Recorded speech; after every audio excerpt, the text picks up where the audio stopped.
सूरजपाल जी, सवाल यह है कि वो बच्चियां सामने आए और अगर नहीं आती तो उनकी कम से कम लिखित शिकायत सामने आए। राम, इसमें सिंपल सी बात है, मुझे पता चला है कि साक्षी मलिक जो है वो सेक्सुअल हैरेसमेंट कमेटी की मेंबर भी है जी। मैं विनेश को कहूंगा, मैं जी न्यूज के माध्यम से कहना चाहता हूं कि विनेश जी, आपके साथ साक्षी बैठी हुई हैं, आपको तुरंत इन राइटिंग पहले ही कंप्लेंट करनी चाहिए थी। अगर की है तो जनता के सामने आनी चाहिए, देश के सामने आनी चाहिए, क्योंकि देश आपकी तरफ देख रहा है, सेंटीमेंट्स आपके साथ जुड़े हैं। हमारी बेटियों के साथ कोई अत्याचार करेगा, लोग इसको जातवाद की बात करके मुद्दा बनाना चाह रहे थे, मैंने कहा नहीं, ये देश की बेटियां, देश का गौरव है। चाहे वो बजरंग पुनिया हो, चाहे विनेश फोगाट हो, चाहे वो साक्षी मलिक हो, चाहे अंशु हो, वो हमारी बेटियां हैं, वो हमारा प्राउड है। अगर उन बच्चियों को कोई परेशान करेगा तो इस सूरजपाल अम्मू तो चुप बैठेगा नहीं।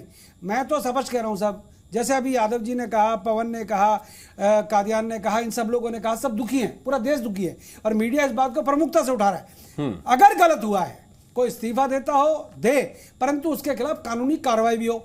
भाई जिसको मिर्ची लगती हो लग जाए, परंतु अगर कोई बहन बेटियों के साथ बदतमीजी करेगा, उनका उत्पीड़न करेगा, तो उनको बर्दाश्त कोई भी नहीं करेगा, हिंदुस्तान तो कम से कम बर्दाश्त नहीं करेगा जी। और मैं जो है राजेश कुमार जी आपके पास आना चाहता हूं। हरपाल सिंह बेदी साहब भी इस वक्त हमारे साथ जुड़ गए। राजेश कुमार जी, एक सवाल ये जो बार बार कहा जा रहा है कि बच्चियों के साथ जो भी गलत होगा वो कहीं की फेडरेशन स्वीकार नहीं करेगी, यूपी हो, हरियाणा हो, किसी भी स्टेट की हो, और यहां तक कि आम आदमी भी ये स्वीकार नहीं कर सकता। लेकिन इन परिस्थितियों में क्या आपको बृजभूषण शरण सिंह की तरफ कोई तर्क जाता हुआ लगता है, या उनको रिजाइन करना चाहिए कम से कम जब तक जांच नहीं हो जाती तब तक? बिल्कुल नैतिकता के आधार पर उनको इस्तीफा दे देना चाहिए सबसे पहले तो। और जब यौन उत्पीड़न की बात पर तो मैं बाद में जाऊंगा। ये बात सच्चाई है, ये रेसलिंग में ही नहीं, ऐसी कोई फेडरेशन नहीं है जिसमें खिलाड़ियों को ऊपर जवाबदेही बनाया जाता जी। जो खिलाड़ी आवाज उठाता है उसके करियर को खत्म कर दिया जाता है। ये आज से नहीं चलता रहा, ये फेडरेशनों का पुराना खेल है। चाहे वो बॉक्सिंग हो, चाहे कोई भी गेम रहा हो, जो भी खिलाड़ी सिस्टम के खिलाफ आवाज उठाएगा तो उसके खेल को खत्म कर दिया जाता है। नहीं, लेकिन ये जो खिलाड़ी आवाज उठा रहे हैं, ये तो फेडरेशन ने इनको आगे बढ़ाने का काम किया है। फेडरेशन कह रहा है कि हमने इनको पूरा सपोर्ट किया है, हर मकाम पर जहां भी गए हैं हमने इनको पूरा सपोर्ट किया, कभी किसी को पीछे खींचने का काम नहीं किया। फेडरेशन ने क्या किया है? फेडरेशन जी एक जरिया है, काम तो इस बुलंदी पे पहुंचे वो अपने दम पर पहुंचे हैं। उन्होंने मेहनत की है, एक ना सर्दी देखी ना गर्मी देखी, खून पसीना एक किया है मैदान में, तो उसके बाद वो मैं लौट के आ रहा हूं राजेश भाई आपके पास। इस वक्त योगेश्वर दत्त जी हमारे साथ जुड़ गए हैं, जाने माने रेसलर हैं, और इनके कई दाव तो इतने फेमस हैं, जो 3 बार दूसरे पहलवान को घुमाने वाला दाव है और इसके बाद फिर झंडा उठाने वाला सीन है, वो आंखों के सामने चलता है। योगेश्वर भाई, बहुत बहुत स्वागत आपका जी न्यूज पर। और मेरा पहला सवाल है कि ये पहलवानों को नौबत क्यों आई कि अपना मैट छोड़कर, अपना अखाड़ा छोड़कर, जंतर मंतर की ठंड में अपनी प्रैक्टिस छोड़कर वहां पे बैठे हैं?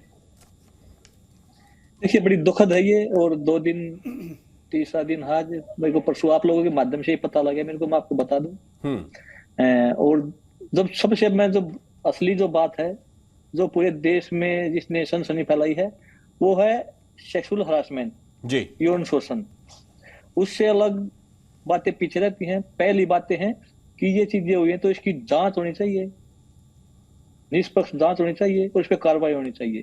क्योंकि हमारे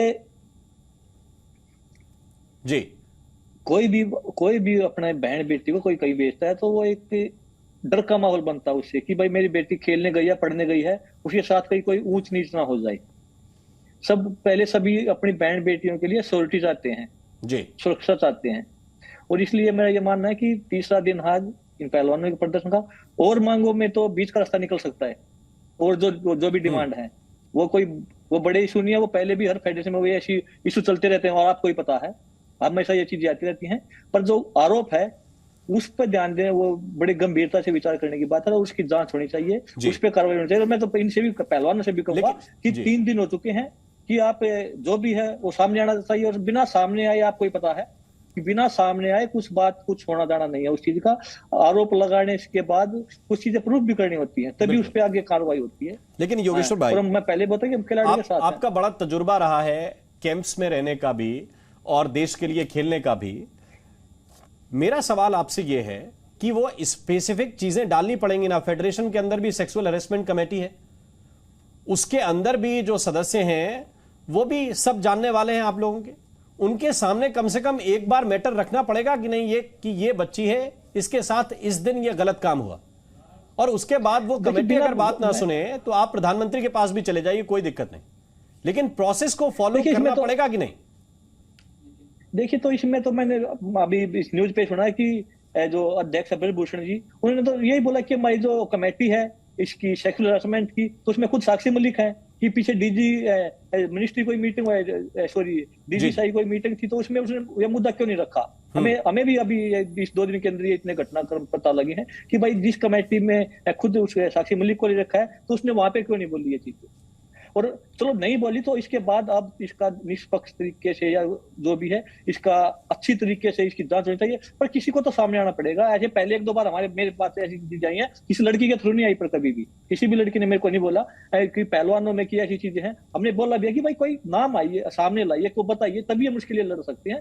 अगर ऐसे हम कहाँ जाके किसके सामने जाके बोले कि ये चीजें हुई हैं, किसके साथ हुई हैं, तो ये सबसे बड़ी समस्या ये है। और जो और चीजें हैं, इनकी जो और डिमांड है, वो तो बीच का रास्ता होता है, फेडरेशन के साथ बातचीत करके, चाहे बात कैंप की हो, चाहे किसी स्पॉन्सरशिप की हो, वो चीजें तो अलग चीजें हैं। असली जो चीजें हैं वो ये लड़ाई ये ठीक है। एक बात तो आपकी ये मुझे समझ में आई कि आपको सामने बताना पड़ेगा, कुछ तो सबूत रखने पड़ेंगे। हो सकता है आपके पास ज्यादा एविडेंस ना हो, लेकिन बात कहने वाला तो होना चाहिए। लेकिन दूसरी बात आप ये बताइए, एक जो लड़ाई हो रही है वो हरियाणा वर्सेस यूपी करके दिखाई जा रही है। मेरा सवाल यह है कि क्या ये कोटे की लड़ाई है, या फिर ये जो नियम बनाया कि नेशनल आपको खेलना पड़ेगा, नेशनल के चैंपियन से आपको एक बार कुश्ती लड़नी पड़ेगी, तब आप जाके ओलंपिक खेलेंगे, क्या इस नियम के बाद ये विवाद हुआ है? देखिए, मैं बताता हूं जी। कुश्ती में ऐसी चीजें विवाद होते रहे हैं। 2014 कॉमनवेल्थ गेम्स में टीम गई थी बिना ट्रायल के। उस बिना ट्रायल की जो टीम का सिलेक्शन हुआ था, वो पहलवान जो नंबर 2 और 3 के टीम का सिलेक्शन नहीं हुआ था, बिना ट्रायल जो था, तो जिस पर ट्रायल नहीं हुए थे वो पहलवान कोर्ट गए थे, हाई कोर्ट गए थे, उन्होंने हाई कोर्ट का रुख किया था। हाँ, ये ट्रायल उसके बाद ट्रायल हुई थी।